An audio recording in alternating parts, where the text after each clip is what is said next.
રાધા ગઈ પછી કૃષ્ણએ ક્યારે વાંસળી નથી વગાડી.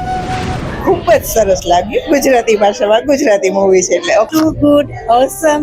સો હેલો ફ્રેન્ડ્સ, આપણી સાથે છે આ સરગમ મૂવીના એક્ટર અને બહુ સરસ મજાનું જેમને કેરેક્ટર પ્લે કરેલું છે અને સમાજની નાની નાની બાબતોને આપણી સામે લઈ આવેલા છે એવા શ્રી હર્ષલ માકડ સર. સર, પહેલા તો આપનું મૂવી વિશે આપ શું કહેવા માંગશો? First of all thank you. અહીં રાજકોટ બહુ સરસ મોટું પ્લેટફોર્મ છે અને 5 જૂને આ ફિલ્મ રિલીઝ થયું છે રાજકોટમાં. ફિલ્મો કોઈ પણ હોય સમાજમાં કાં તો અરીસો બતાવવા હોય તો સમાજની પરિસ્થિતિનું પ્રતિબિંબ, બેમાંથી એક જ વસ્તુ હોય અને આ ટોપિક એવો છે જે બંને છે. આ ફિલ્મ સંગીતમય છે, ખૂબ હાસ્ય છે, ખૂબ ઇમોશનલ, ખૂબ લાગણી છે અને આ ફિલ્મ કાઠિયાવાડની ભાષામાં કહું, રાજકોટની ભાષામાં તો અડી જશે તમને બોસ.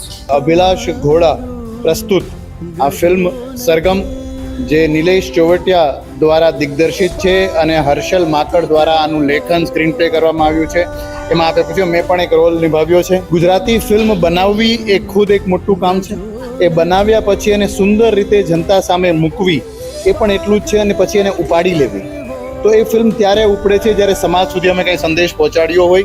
સરગમ ફિલ્મ કે જેમાં સોનુ નિગમ, જાવેદ અલી અને પદ્મશ્રી હેમંત ચૌહાણના સુપુત્ર મેહુલ ચૌહાણ એમણે પણ આમાં ગીત ગાયા છે. તો આવી સરસ સુમધુર આ ફિલ્મ છે, સમાજને એક મેસેજ આપે છે. આ મૂવીના બહુ બ્યુટીફુલ એક્ટ્રેસીસ અને એકદમ અતરંગી કેરેક્ટર છે એવા નૈના ભાલોડિયા. આ મૂવીમાં આપને વર્ક કરીને કેવું લાગ્યું?